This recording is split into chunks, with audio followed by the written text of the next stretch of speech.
চুপ থাকার অভ্যাস করেন, সবসময় কথা বলতে হবে না, মাঝে মাঝে চুপ থাকার অভ্যাস করেন। আমাদের একজন বরেণ্য ওস্তাদ তিনি বলেন যে মুতাকাল্লিম হওয়ার যে খায়েশ, এটা একটা হৃদয়ের কলমের একটা রোগ। মুতাকাল্লিম হওয়ার যে খায়েশ মানুষের মধ্যে থাকে যে আমাকে সব বিষয়ে কথা বলতে হবে, এটা অন্তরের একটা রোগের নাম। তো এটা যদি একটা ইবাদত হয় তাহলে সিরাতের সুন্নতে আসতে হবে, আমরা এগ্রিত, ঠিক আছে। এখন দ্বিতীয় কথা হচ্ছে 3 নম্বর শর্তটা আরো ডেঞ্জারাস, সেটা হচ্ছে রিজিক হালাল হতে হবে। রিজিক এই জায়গায় সবাই একটু ফিকির করেন, দেখেন একটু আপনারা আপনাদের রিজিকগুলোকে দেখেন যে কতজনের রিজিক 100% হালাল আছে। এগুলো আমাদের কিন্তু প্র্যাকটিক্যাল কথা, আমরা কিছু খালি তাত্ত্বিক কথা বলে চলে যাবো এমন না, প্র্যাকটিক্যালি ইমপ্লিমেন্টটা বেশি জরুরি। এখন আমি খুবই স্বপ্ন দেখছি, আমরা সবাই স্বপ্ন দেখছি যে আপনাদেরকে দিয়ে হবে ইনশাআল্লাহ, কারণ এই জেনারেশন করে দেখিয়েছে, এবং তারা আমাদেরকে দেখিয়েছে কোন ভাষায় কথা বললে কাজ হয়। এতদিন তো আমরা বলে আসতাম, তো এই ভাষার কথা বললে আপনারা আমাদেরকে অনেক ট্যাগ দিতেন, ঠিক আছে। দেখেন জালেম জুলুম করলো, মাজলুম দাঁড়ায় গেল, এই তো জালেম জুলুম করলো, মাজলুম দাঁড়ায় গেল প্রতিবাদের জন্য, প্রতিবাদের ভাষায়। আপনারা আমাকে বলেন তো, জালেমের বিরুদ্ধে মাজলুম যখন দাঁড়িয়েছে তারা কি খালি হাতে দাঁড়িয়েছিল? জালেম যখন 2টা মাইট দিয়েছে, মাজলুম কি 2টা মাইট দেয় নাই? জালেমদের অনেকে যখন মাজলুমদের অনেককে শহীদ করেছে, তো জালেমদের দলেও কি কিছু মানুষ মারা যায় নাই? তো এটা কি একটা কনফ্লিক্ট হয়নি রাস্তাঘাটে? তো গণতান্ত্রিক প্রক্রিয়া এই কনফ্লিক্টটাকে আপনি জায়েজ করে নিলেন, তো গণতান্ত্রিক প্রক্রিয়া এই কনফ্লিক্টটাকে আপনি জায়েজ করে নিলেন, তো মাশাআল্লাহ। রেহাত শব্দ বলি, আপনি আমার দিকে তেড়ে আসেন, বিষয়টা এটা সেম বিষয়, একই বিষয়। আপনি জালেমের এগেইনস্টে দাঁড়াইছেন, মাজলুম জুলুমের শিকার হতে হতে হতে আমাদের ভাই আবু সাইদ জীবন দিল, মুগ্ধরা জীবন দিল, সবার একটা সিম্পেথি তৈরি হলো। এখানে আম জনতা, রিক্সা চালক, শ্রমিক, মানে ওলামায়ে কেরাম, কে বাকি ছিল? সবাই তাদের পক্ষে ছিল, তাই না? কেউ লিখেছে, কেউ বলেছে, কেউ মাঠে ছিল, তারা ছিল মাজলুম। দেয়ালে পিঠ থেকে গেছে, তখন তারা কিন্তু হাতে কিছু না কিছু তো উঠিয়েছিল, নাকি ওরাই নাই? উঠিয়ে তারা একটা প্রতিবাদের ভাষা আমাদেরকে দেখিয়েছে, এইভাবে প্রতিবাদ করতে হয়। ওই প্রতিবাদটা পরে আপনারা কি এখন বলবেন যে ছাত্র জনতার মধ্যে কেউ জুলুম করেছে? ছাত্র জনতা জঙ্গি, ছাত্র জনতা সন্ত্রাসী, এই সম্বন্ধে একটা সন্ত্রাসী ছিল, ওরা জঙ্গি ছিল, হ্যাঁ ওরা উগ্রবাদী ছিল, কেন বলছেন না এখন আপনারা এই কথাগুলো? আমার প্রশ্ন হচ্ছে, এখন এই কথাগুলো আপনারা কেন বলছেন না? কারণ আপনারা বুঝতে পারছেন তারা ন্যায্য কাজটাই করেছে। যখন জালেম জুলুম করতে করতে করতে মাজলুমকে একদম দেয়ালে পিঠ ঠেকিয়ে দেয়, তখন মানুষকে হামাস হতে হয়, তখনই বিভিন্ন জিহাদি সংগঠনের অস্তিত্ব আসে, তখনই কিন্তু খোরাসান স্বাধীন হয়। তো এখন আমরা বাংলাদেশেও বুঝতে পারছি যে হ্যাঁ, তখনই কিন্তু ছাত্র ভাইরা হাতে প্রতিবাদের ভাষা উঠিয়ে নিয়েছিল। তো এটাকে গণতান্ত্রিক প্রক্রিয়া আপনারা জায়েজ করছেন, ঠিক আছে, এটা কোনো সমস্যা না, এটা ভালো, ওরা প্রতিবাদ করেছে, ওদেরকে আমরা কিন্তু খারাপ বলতে পারি না, কেউ বলছে খারাপ? এই একই স্লোগান যদি সিরাতের সুন্নতে আমরা বলি যে দাওয়াতের সাথে জিহাদ থাকবে, তখন তো তেরে আসবেন আমাদের দিকে, আসবেন না? আসবে। আপনারা লিখে নেন আমার কথাগুলো, এই একই জিনিসটাই, এই প্রতিবাদের এই ভাষাটাই যখন আপনি দাওয়াতের সাথে জিহাদ শব্দ ইউজ করবেন, আপনার দিকে তেরে আসবেই। আপনারা কি মনে করছেন যে তারা আমাদের প্রতিবেশীর চাইতে আমাদের বন্ধু হয়ে যাবে? কখনো কশিন কেন না, এটা জেগে জেগে স্বপ্ন দেখছে তারা। তো আল্লাহ পাক তাদেরকে সহিহ নামাজ দান করে নেন। সবসময় আমরা সবকিছু করবো না, আমরা তো পরিবেশ পরিস্থিতি বুঝে ইনিশিয়েটিভ নিব, তাই না? কিন্তু সিরাতের কোনো অংশকে আপনি বাদ দিতে পারেন না, তো একটা অংশকে বাদ দিয়ে দিবেন, একটা অংশকে নিবেন, দিনের কিছু অংশকে রাখবেন, কিছু অংশকে রাখবেন না, এটা তো ইসলাম কর। যখন যেটা ইমপ্লিমেন্ট করার অবস্থা সৃষ্টি হবে তখন সেটা করতে হবে, এটাই তো ইসলাম। আর আমরা দেখলাম যে কোন ভাষায় কথা বললে দাবি আদায় করা যায়। আর একটা ভাষা আছে বাংলাদেশে দাবি আদায় করার, কিছু হইলে শাহবাগে চলে যাওয়ার। তো মাঝে মাঝে আমরাও বাসায় একটু মশকরা করি যে তোমার কিছু লাগবে, কেন কিছু লাগলে চলো শাহবাগে যাই, দাঁড়ালেই আমাদেরকে ইয়া দিবে আর কি, মানুষ বাবা দিবে, আমার দিকে জনসমর্থন তৈরি হবে। সাথে এই ব্যাপারটা আমার ক্লিয়ার যে এটা একটা ইবাদত, এটাকে করতে হবে সিরাতের সুন্নতে, তাই তো? আর সিরাতের সুন্নতে করতে গেলে আপনাদেরকে সিরাত পড়তে হবে কিনা ভাই? আমাকে বলেন যে সিরাতের 40 থেকে 50টা কিতাব আছে এখন, যদি আপনারা করে দেখেন। আলহামদুলিল্লাহ আমার বাসায় মোটামুটি সবগুলোই আছে, এবং সিরাতের একজন গভীর ছাত্র। সিরাতের 10টা কিতাব কারা কারা পড়েছে? আপনি কমপক্ষে 10টা, আচ্ছা 10টা বেশি বলে ফেলছি, 5টা সিরাতের বই কারা কারা পেয়েছে? মাশাআল্লাহ। একটা পড়েছেন কারা কারা? একটা, অন্তত একটা কিতাবের নাম বলছি, খুব পাতলা একটা কিতাব, সিরাতে খতমুল আম্বিয়া, কয়জন পড়েছে? আর রাহিগুল মাকতুম কয়জন পড়েছেন? নবী রহমত কয়জন পড়েছেন? এরকম অনেক কিতাব আছে। সিরাতের বই না পড়লে ভাই তরিকা বোঝা যাবে না। তরিকা সবসময় আপনাকে সবকিছু ধরায় দিতে হবে কেন? আপনি নিজেই বুঝে নেন কোনটা তরিকা, তখন আমি বললে আপনি বুঝে ফেলবেন পথে কি। এখন আমি খুব সংক্ষেপে আপনাদেরকে বলছি যে দেখেন তরিকাটা কেমন ছিল। নবী সাল্লাল্লাহু আলাইহি ওয়াসাল্লাম, একটু মনোযোগ দেই ভাই, এটা আমার আলোচনার শেষ পার্ট, ঠিক আছে? নবী সাল্লাল্লাহু আলাইহি ওয়াসাল্লাম এমন একটা যুগে ছিলেন যে যুগটা ঠিক আমাদের মতোই, একেবারে হুবাহু না হলে 1920। যেমন উনি এমন একটা যুগে জন্ম নিয়েছিলেন যে যুগটার মধ্যে 5টা মৌলিক সমস্যা ছিল। কয়টা? এবং ওই যুগটাকে আপনারা আইয়ামে জাহিলিয়াত বলে গালি দেন, তাই তো? এবং সেকুলার রামবামরাও বলেন আইয়ামে জাহিলিয়াত। কেন বলি আমরা? কারণ ওই সমাজে শিরক ছিল। কি ছিল? এবার আপনি আপনাকে বলেন এই সমাজের মধ্যে শিরক আছে কিনা? তাহলে আমরা এখনো জাহিলিয়াতের এই মরণ খাবার মধ্যেই কিন্তু আছি। 3 নম্বর ছিল মাদক। বলেন, আপনারাই বলেন, এই মাদক থেকে কি আমরা বেরোতে পেরেছি কিনা? আমরা তো অনেককে দেখি ইফতার করেও সিগারেট টান দেয়। তো আরো বড়, এখন এই অঞ্চলগুলোতে আপনারা তো জানেন ভালো করে আমার চেয়ে মাদকের কি সয়লা। হ্যাঁ, অনেক বড় বড় কোটিপতি শিল্পপতি হয়েছে ইয়াবার ব্যবসা করে। আবার জায়গা তো দেখ, আবার এদিকে হজ করে, উমরাও করে। তো সুদ দেখেন, সুদ, ঘুষ, দুর্নীতি ছাড়া কোন সেক্টরটা টিকে ছিল? ঘুষ ছাড়া কোথায় চাকরি হয়েছে? সুদ ছাড়া কোন ব্যাংকিং সিস্টেম চলে? তাহলে সেই হারাম অর্থনীতি থেকে আমরা তো বের হইতে পারি নাই। আইয়ামে জাহিলিয়াতের মধ্যে আছে এবং মাদকের মানে ভয় খাবার মধ্যে আছে। ইয়াং জেনারেশনের বেসিক সমস্যাই মাদক এখন। কারণ তারা একটা সময় পর্যন্ত অন ইসলামিক লাইফ লিড করে, গার্লফ্রেন্ড অ্যাফেয়ার্স, এইটা ওইটা গান বাজনা করতে করতে হতাশ, শেষমেশ মাদক। ওখানে গিয়ে লক্ষ লক্ষ ছেলে বাংলাদেশের মাদকাসক্ত হয়ে আত্মহত্যা করেছে। হয়তো লক্ষ লক্ষ না হবে, পরিসংখ্যানটা কাছাকাছি হোক। তো এই সমস্যাটা থেকে আমরা কিন্তু বের হতে পারি নাই। আরেকটা ছিল জাহিলিয়াতের সমস্যা, নারী জাতির অবমাননা। এটা থেকে কি বের হতে পারছে জাতি?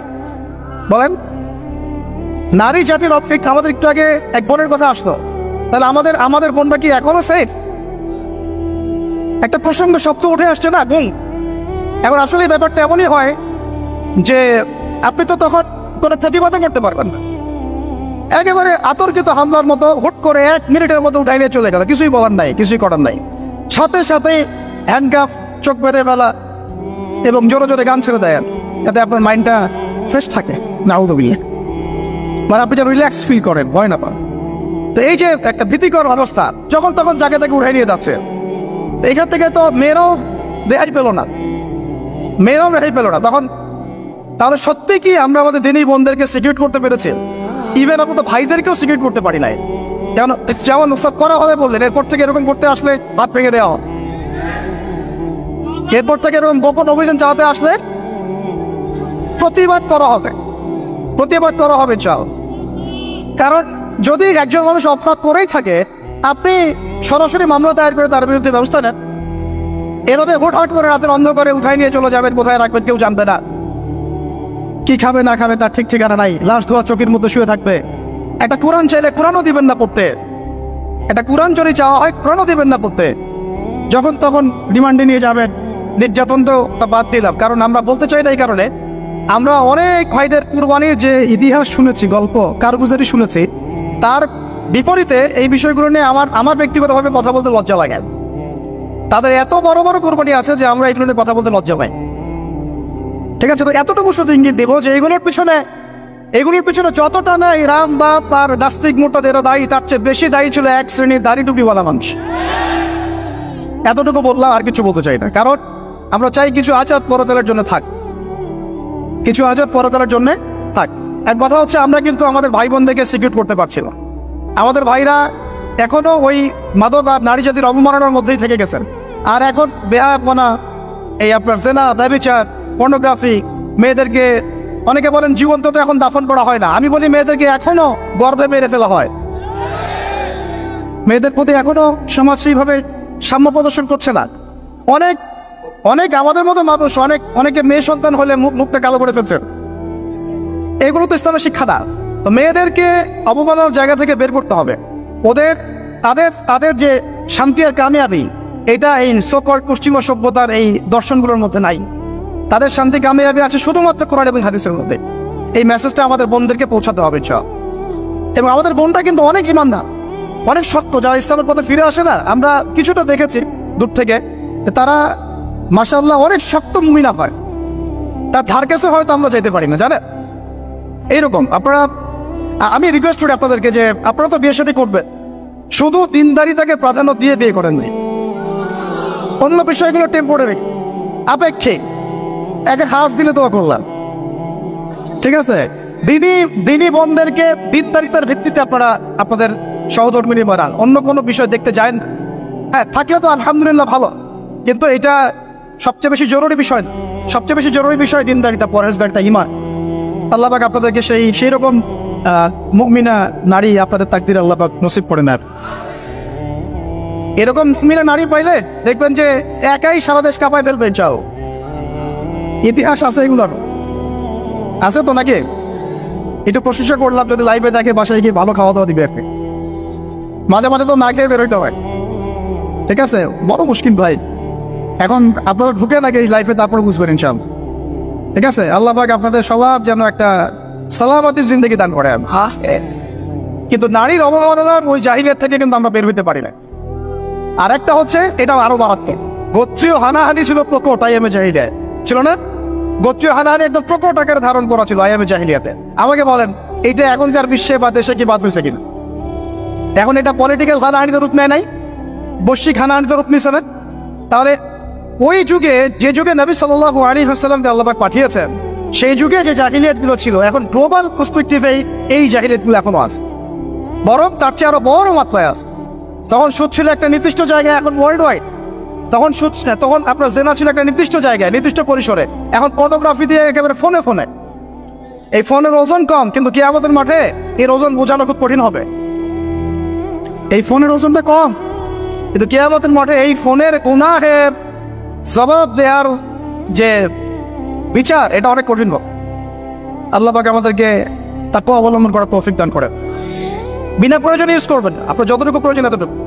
এখন এই জাহেলিয়াতের সমাজে আল্লাহ পাক এমন একজন মহামানবকে পাঠালেন, একটু কনসেন্ট্রেট করেন, এমন একজন মহামানবকে আল্লাহ পাক এই জাহেলিয়াতের সমাজে পাঠালেন, আইয়ামে জাহেলিয়াতে, মানে আবু জেহেলের যুগে, যিনি মাত্র 23 বছরের ব্যবধানে, কত বছর?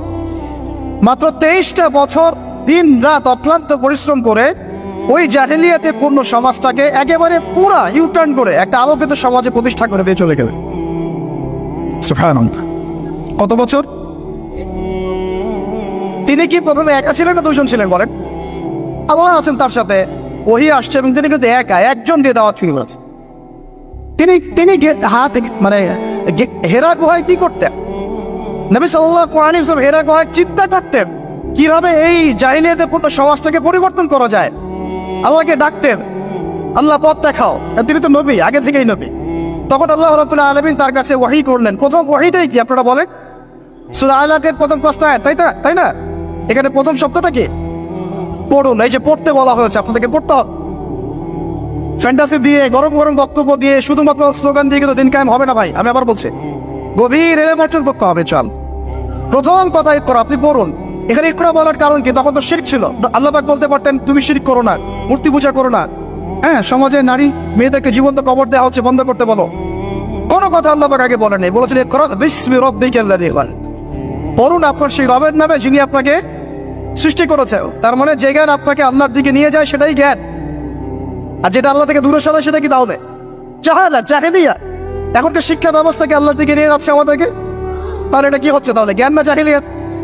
সহজ কথা, সিরাতের আলোকে, খালাকানি হুসাইন বিন আলাক, যিনি মানুষকে আলাক দিয়ে সৃষ্টি করেছেন। ইকরা ওয়া রাব্বিকাল আকরাম আল্লাযী আল্লামা বিল কলম। দেখেন, আমাদেরকে আল্লাহ পাক জ্ঞান শিক্ষা দিয়েছেন কলম দিয়ে।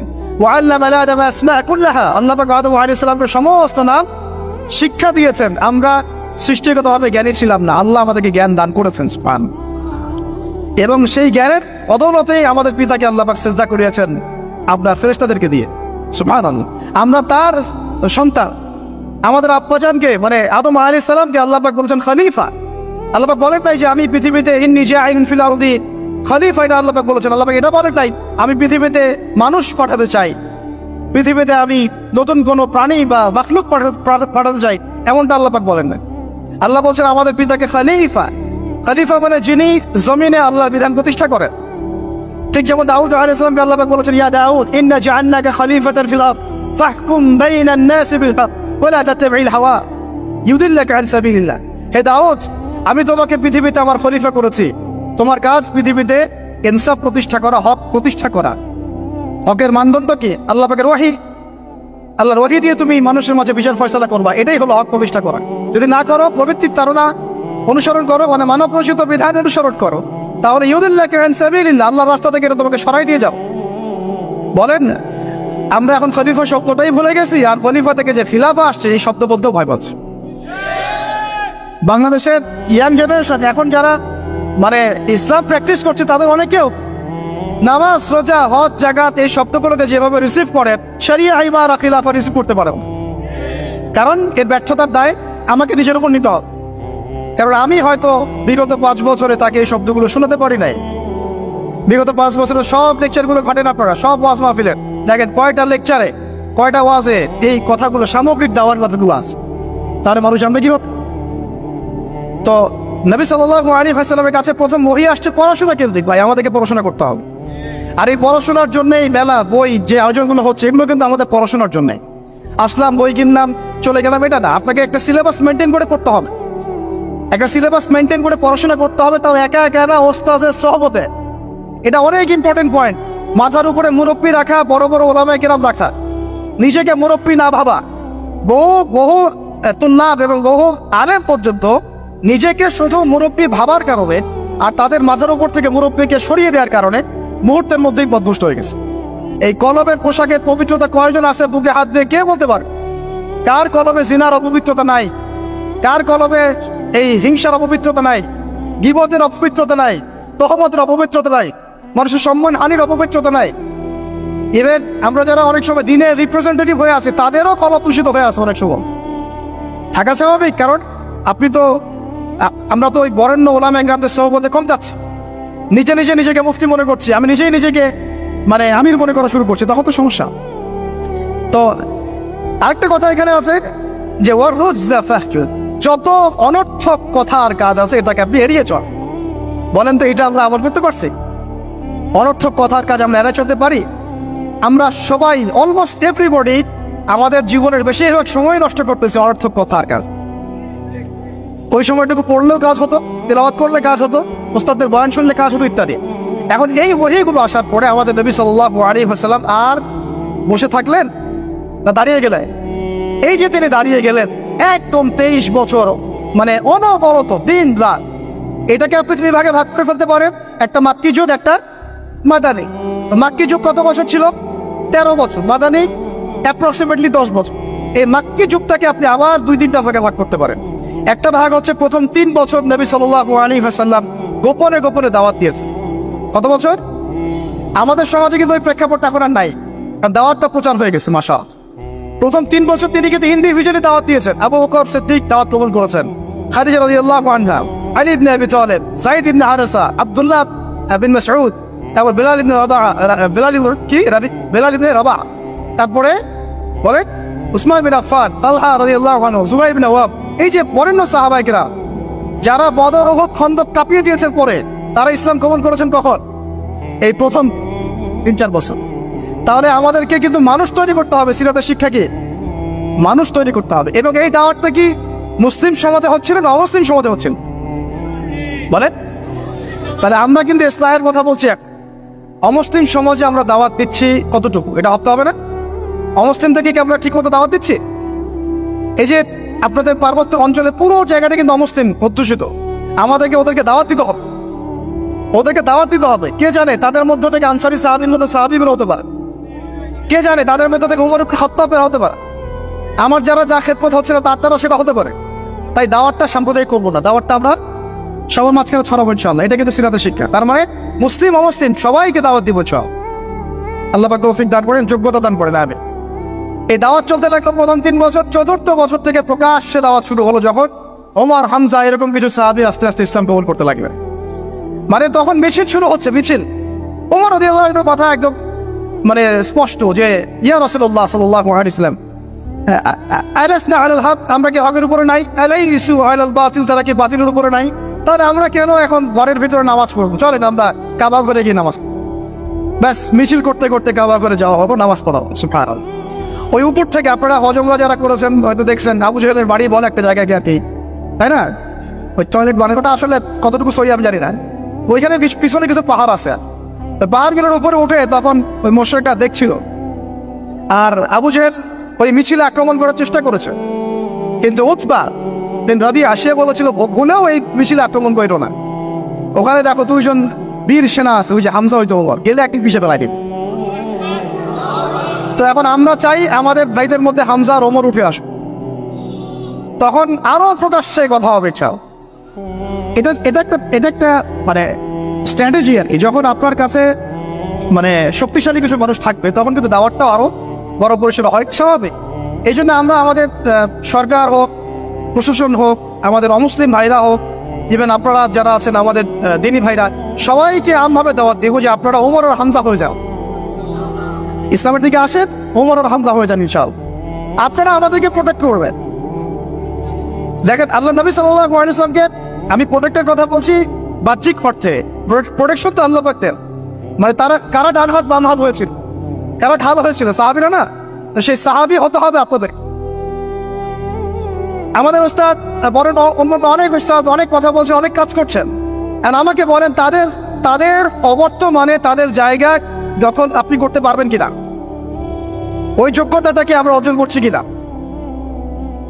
এটা আমাদেরকে ভাবতে হবে। আমাদেরকে অনেক ক্রিয়েটিভ চিন্তা করতে হবে যে আমাদের ওস্তাদরা যে কাজগুলো করছেন তাদের অবর্তমানে আমরা সেই লেগেসি বজায় রাখতে পারবো কি পারবো না, আদৌ সেই জেনারেশন তৈরি হচ্ছে কিনা, গ্যাপ হয়ে যাচ্ছে কিনা আবার কোনো, এবং তারা যেভাবে দিনের জন্য কাজ করছেন তাদের জান মান ইজ্জত পরিবার এগুলো দেখভাল করার দায়িত্ব আমাদের আছে কি নাই বলেন?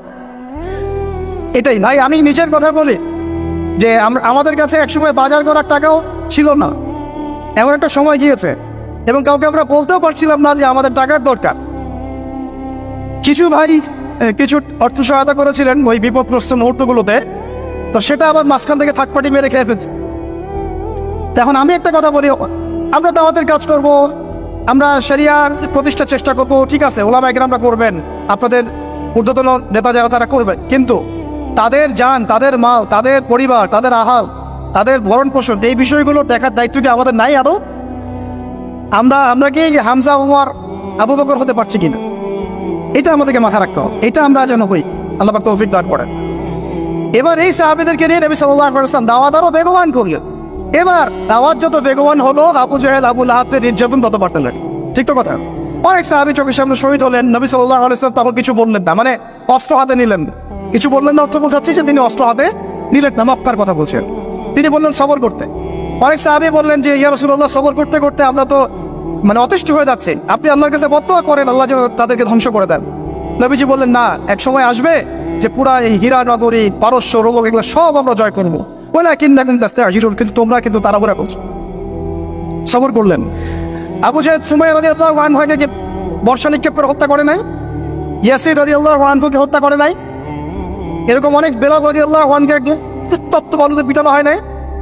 অনেক ঘটনা ঘটেছে। তখন কিন্তু আমরা ওই আক্রোশ নিতে পারি নাই, বা ওই আদেশটা আমাদের আল্লাহর পক্ষ থেকে আসে নাই যে আমরা ওদের সাথে ওই ভাষায় কথা বলবো যে ভাষা ওরা কথা বলছে। তখন ভাষাটা ছিল ধৈর্যের। এমনকি নবী সাল্লাল্লাহু আলাইহি ওয়াসাল্লাম বললেন তোমরা এখন আবিসিনিয়াতে চলে যাও। আবিসিনিয়াতে একজন কি আছে, একজন খ্রিস্টান শাসক আছে, যার রাজ্যে কেউ জুলুমের শিকার হয় না। সুবহানাল্লাহ। দেখেন, একজন খ্রিস্টান শাসক সম্পর্কে নবী সাল্লাল্লাহু আলাইহি ওয়াসাল্লাম মন্তব্য করলেন তার রাজ্যে কেউ জুলুমের শিকার হয় না। এখন পুরো মুসলিম বিশ্বের মুসলিম শাসকদেরকে খুঁজে পাওয়া দুষ্কর যাদের রাজ্যে কেউ জুলুমের শিকার হয় না। ওখানে মুসলিমরা গিয়ে থাকতে লাগলেন দীর্ঘ সময়। তারপরে দেখেন আমাদের নবী সাল্লাল্লাহু আলাইহি ওয়াসাল্লাম দাওয়াতের কাজ বেগবান করলেন। এবার 3 বছর বয়কটের জীবনযাপন। সিরাত পড়েছেন না আপনারা? 3 বছর বয়কট মানে কি? ওই এক প্রকার কারাগার, এটা একটা উন্মুক্ত কারাগার ছিল। শিয়ারে আবু তালেব বলে, শিয়ারে আবু তালেব মানে ওখানে না আছে খাবার, না পানি, গাছের ছাল পাতা খেয়ে সাহাবীরা 3 বছর থেকেছে। সুবহানাল্লাহ, 3টা বছর। তখন দেখেন কিছু অমুসলিম মানুষ আমাদেরকে হেল্প করেছেন, যেমন আবু তালেব, তিনি কিন্তু তখন মুসলিম হন নাই, কিন্তু হেল্প করেছেন আমাদের। এত হেল্প করেছেন যেটা হয়তো আপনি কেউ করতে পারেন ইসলামকে। চাচা আবু তালেব মুসলিম না হয়ে ইসলামকে যে পরিমাণ হেল্প করেছেন, সহযোগিতা করেছেন, নিরাপত্তার চেষ্টা করেছেন, ওটা কিন্তু আমরাও করতে পারি না শেষ পর্যন্ত। তারপরেও তিনি জান্নাতে যেতে পারছেন না। সুবহানাল্লাহ। কেন? কেন বলেন? শুধুমাত্র শেষ পর্যন্ত কালিমা না পড়ার। তাহলে আমরা কি একটু কৃতজ্ঞ হব না যে আল্লাহ পাক আমাদেরকে মুসলিম পরিবারে আমাদেরকে জিজ্ঞাসা না করেই জন্ম দিয়েছেন? একটু ভাবতে হবে এগুলো ভাই। আত্মসমালোচনা খুব জরুরি জিনিস। যখন এগুলো আপনার ভিতরে চলে আসবে, কাজের কথা আপনাকে বলতে হবে না, আপনি নিজেই ছুটবেন ইনশাআল্লাহ। তো দেখুন, চাচা আবু তালেবের মতো অনেক মানুষ আমাদের দরকার, এটা কিন্তু ইঙ্গিত এসেছে লেকচারের মধ্যে, এর আগে ওস্তাদ বলেছেন। তো আমাদেরকে এই ধরনের মানুষদেরকেও দাওয়াত দিতে হবে। কে জানে যে ভিতরে ভিতরে অনেক আবু তালেব অলরেডি আছে, আমাদেরকে হেল্প করতে চায়, থাকতে পারে না? দাওয়াত বেগবান করতে হবে, সর্বমহলে দাওয়াত। আল্লাহ পাক বোঝার তৌফিক দান করেন। আপনারা তো দিন কায়েম করতে চান, তাই না? কার হাতে বায়াত করেছেন? হ্যাঁ, মুরব্বী কে আপনার? প্রশ্ন আছে অনেক। জামাই মারার কথা বলছি না আমরা, এখানে অনেক চিহ্ন আছে। এখানে আমি এটা ফিকহি মাসালা যেটা যাচ্ছি না, যেটা কতটুকু জায়েজ না জায়েজ বা ফরজ ওয়াজিব সুন্নাত মুস্তাহাব, এটা না। দেখেন, আমরা দাড়ি কেউ কেটে ফেলি না, বেটি। হ্যাঁ, আমরা কি দস্তরখানা ছাড়া খাওয়া দাওয়া করি? কেউ করি না, কিন্তু মেসওয়াক সবাই করি তো। তা এখন আপনি এত এত গুরুত্বের সাথে মেসওয়াক করেন কেন? এত গুরুত্বের সাথে আপনি সুন্নাহগুলো রাখেন কেন? দস্তরখানার ব্যাপারে এত আপনি কেন গুরুত্ব দেন কেন? কারণ প্রত্যেকটা সুন্নাহ আপনি আমল করতে চান, তাই না? দেখেন, কোন সাহাবী নবী সাল্লাল্লাহু আলাইহি ওয়াসাল্লামের হাতে বায়াত ছাড়া দিন কবুলও করেন নাই, কোন সারিয়াও বায়াত ছাড়া হয় নাই, কোন জিহাদও বায়াত ছাড়া হয় নাই, এবং ঈমানও ছাড়া নষ্ট হয় না। অনেক ব্যাপার আছে, এগুলো আপনাদেরকে আস্তে আস্তে বুঝতে হবে। আমি জানি এগুলো একটু মানে টার্ম বলে একটু কঠিন, আস্তে আস্তে আপনারা এগুলো বুঝবেন ইনশাআল্লাহ। আল্লাহ পাক আপনাদেরকে বোঝার তৌফিক দান করুন। দেখেন, ওই বিষয়টা না থাকলে, আল্লাহকে সাক্ষী রেখে যখন সাহাবীরা নবী সাল্লাল্লাহু আলাইহি ওয়াসাল্লামের হাতে হাত রেখে বায়াত করেছেন যে আপনি মদিনায় আসেন, আমরা যেভাবে আমাদের স্ত্রী সন্তানদেরকে নিরাপত্তা দেই, আপনাকেও দিব, আপনার সাহাবীদেরকেও দিব। তারপরে নবীজি বলেছেন যে যদি তোমরা না পারো তাহলে আগেই বলে দাও, ঠিক আছে? এটা যদি না পারো আগেই বলে দাও। তারা বলেছেন যে আমরা আমাদের জান মাল দিয়ে আপনাকে এইভাবে প্রোটেকশন দিব, যেভাবে আমরা আমাদের স্ত্রী সন্তানদেরকে প্রোটেকশন দিয়ে থাকি, নিরাপত্তা দিয়ে থাকি। শুধু একটা প্রশ্ন তারা করেছিলেন, আমরা যদি এই কাজটা করি, আপনাকে এইভাবে আপনি হিজরত করে আসেন, সাহাবীরা হিজরত করে আসে, তাদেরকে নিরাপত্তা দেই, তাহলে আমরা কি পাবো? আমরা, নবীজি বলেছেন আল জান্নাহ, তোমরা জান্নাত পাবে। তাহলে এটার উদ্দেশ্যটাও বোঝেন। দুনিয়াবি কোনো শর্ত তাদের ছিল না, দুনিয়াবি কোনো শর্ত তাদের ছিল না। এমনকি মক্কা বিজয়ের পরেও যখন ওই যে হুনাইনের যুদ্ধ হলো, তখন কিছু গনিমত নবী সাল্লাল্লাহু আলাইহি ওয়াসাল্লাম বেশি বেশি দিচ্ছেন নতুন ইসলাম কবুলকারীদেরকে। আনসারী সাহাবীরা একটু চুপচাপ। তো নবীজি গিয়ে বলছেন, হ্যাঁ আমার আনসারী সাহাবীরা, তোমরা কি মনে কষ্ট পেয়েছো? আরে আমি তোমাদের, তোমরা আমার। তোমরা মনে কষ্ট পাচ্ছ কেন? আমি তোমাদের, তোমরা আমার। তারপরে তাদের সব কষ্ট দূর হয়ে গেল। দেখেন, তারা কিন্তু এই জান্নাতের তখনই ওই আয়াত নাযিল হয়েছে, ইন্নাল্লাহা আশতারা মিনাল মুমিনিনা আনফুসাহুম ওয়া আমওয়ালাহুম বিআন্না লাহুমুল জান্নাহ। এই যে আয়াতগুলো, তখন কিন্তু এগুলো সারা নজুল আছে। তো এখন এরপরে নবী সাল্লাল্লাহু আলাইহি ওয়াসাল্লাম চলে গেলেন মদিনায়। প্রিয় ভাইরা, এবার বুঝেন, এখন আমরা আর দুর্বল নাই। মদিনায় সব সাহাবীরা একসাথে চলে গেলেন, এক জায়গায় সবাই থাকলাম। তার মানে আমার একটা ভৌগোলিক জায়গা দরকার। কি দরকার? এটা আল্লাহ পাক আমাদেরকে বাংলার জমিন দিয়েছেন, ঠিক আছে? আমরা তো বাংলার জমিনে আছি, বাইরে চিন্তা করার সুযোগ আমাদের এখন হচ্ছে না। তো জায়গা দরকার আগে, তাই না? এবং সবাই একটা জায়গায় থাকতে হবে, তাই তো? তারপরে নবী সাল্লাল্লাহু আলাইহি ওয়াসাল্লামকে সবাই আমির মেনেছেন না? নেতা কয়জন সেখানে? তো এই জায়গায় আমাদের একটা প্রবলেম আছে। আমরা এখানে মানে সবাই মিলে একজনকে ফিক্স করতে পারছি না বা হয়ে উঠছে না। আমরা দোয়া করবো আল্লাহর কাছে, আল্লাহ পাক যেন তার মাকবুল কোনো বান্দাকে আমাদের উপরে নিয়ে আসেন, যিনি পুরো উম্মাহকে নেতৃত্ব দেবেন। তবে ইতিহাস থেকে একটা বিষয় পাওয়া যায় যে সবাই মিলে একটা জায়গায় না এসেও দিন বহু জায়গায় কায়েম হয়েছে, ঠিক আছে? ক্ষুদ্র ক্ষুদ্র অনেক তয়ফা দিয়েও দিন কায়েম হয়েছে। জরুরি না যে সবাইকে একবার একটা প্ল্যাটফর্মে নাম দেখাইতে হবে, এটাও জরুরি ব্যাপার। কিন্তু একজন নেতা দরকার। কি দরকার? একজন নেতা দরকার, অনুসারী দরকার, আমাদের একটা জায়গা দরকার, একটা ইমারত দরকার, এবং বায়াও দরকার আছে, ঠিক আছে? আল্লাহ পাক আমাদেরকে বোঝার তৌফিক দান করেন। তারপরে এবার নবী সাল্লাল্লাহু আলাইহি ওয়াসাল্লাম হলেন সেখানকার আমির, তাই না? রাষ্ট্রপ্রধান, নবী এবং সেখানকার নেতা এবং আমিরও, সবকিছুই তিনি মদিনা সনদ করলেন। ওখানে ইহুদিরা ছিল, ওদের সাথে চুক্তি হলো, ধারাগুলো পড়ে নিয়ে আজকে সিরাতের বই না কিনে কেউ বাড়িতে যাবেন না।